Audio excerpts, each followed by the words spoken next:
ونطير بعد كده للمركز ال 12 مع أحد أبرز الأفلام التاريخية المظلومة والمثيرة للجدل Kingdom of Heaven، اللي عرض في 2005 وعمل إيرادات عدت ال 215 مليون دولار، بينما ميزانيته 130 مليون بس. ده غير تقييماته على المواقع الكبيرة ضعيفة، ده غير آراء النقاد انقسمت خصوصا العربية ما بين اللي شايف ان الفيلم اظهر المسلمين بمظهر كويس وانصفهم وجاب الصليبيين على حقيقتهم الدموية والوحشية، والكلام ده في الفيلم فعلا.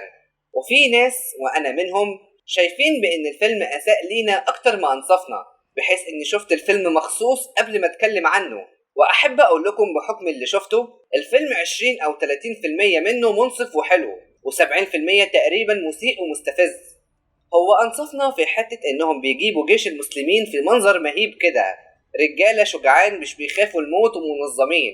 ولا هنا من المشاهد المؤثرة جدا لما صلاح الدين يديلهم الأمان بعد ما سيطر على القدس، بالرغم إن الصليبيين من 100 سنة دخلوا القدس ودبحوا كل المسلمين اللي فيها، ما عملش زيهم. والحتة دي جابت المفيد فعلا. ده غير هنا لما اعترف الفارس ده بإنهم دخلوا الأرض المقدسة علشان ينهبوا خير الناس ويدبحوا فيهم، مش علشان نصرة المسيح.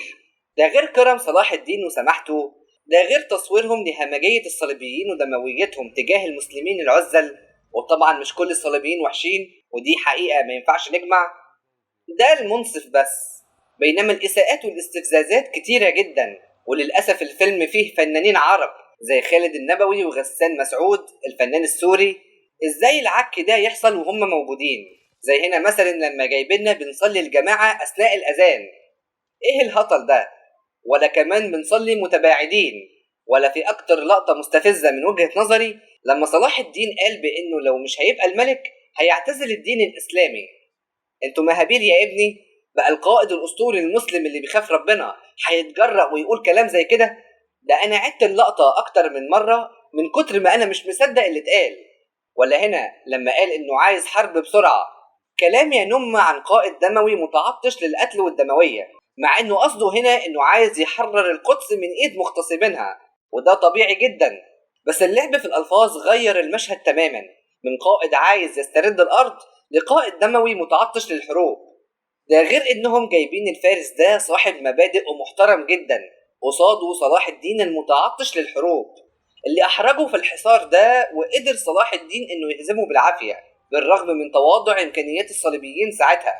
ده غير دموية وهمجية المسلمين في أكتر من لقطة، أبرزهم هنا ولا العرب بيطاطوا دايما ومتعودين إنهم يبقوا عبيد. الفيلم كله مقرف الصراحة.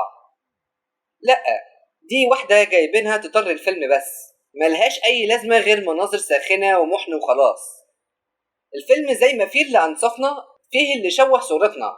ومش عايز أمشي ورا نظرية المؤامرة، هم حاولوا يطلعوا عيوب في الطرفين لأن مفيش طرف كامل خالي من العيوب، ودي حقيقة. بس التشويه المبالغ فيه ده غلط، والغرب مش هيفهم كده.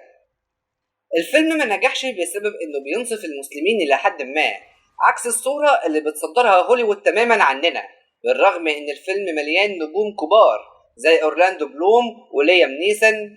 فبصراحة منصحش حد خالص يتفرج عليه، زي فيلم ميونخ كده بالظبط.